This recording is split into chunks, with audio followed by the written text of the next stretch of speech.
Ito guys yung papalitan namin na switch ng power window yan.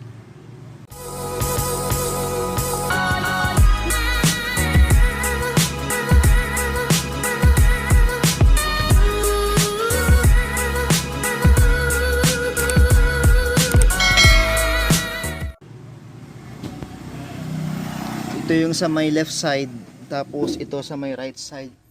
Pero kahit saan diyang side, same lang yung yung switch niya, dahil yung nandyan, yan ang dating sira, yung sa right side. Ang ginawa namin dyan para matrace yung sira talaga kung yung switch, is kinuha namin yung dito sa may left side.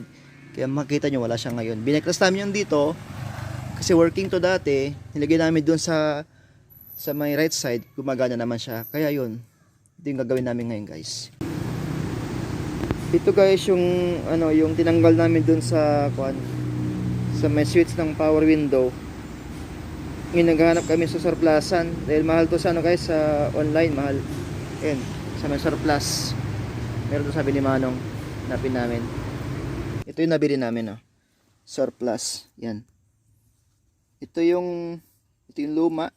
Yan, ito yung sira. Luma, ganyan, wala, Ito yung bago na surplus, yan, kita nyo guys, yan, tapos ito yung switch nya, 5 yan, 5 pins din, yun, ikabit na natin.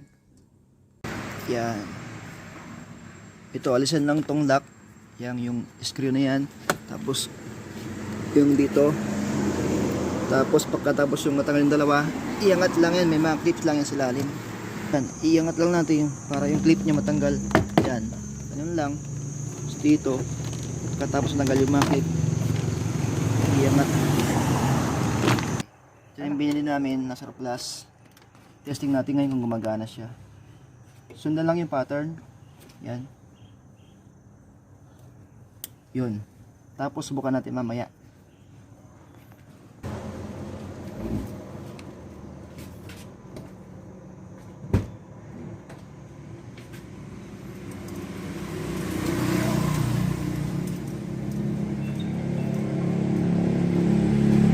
So guys, subukan na natin kung okay siya. Ayun, gumagana, working. Okay. Yun guys, ito na yung switch. Gabit na natin to ngayon. Fix na natin. Yan.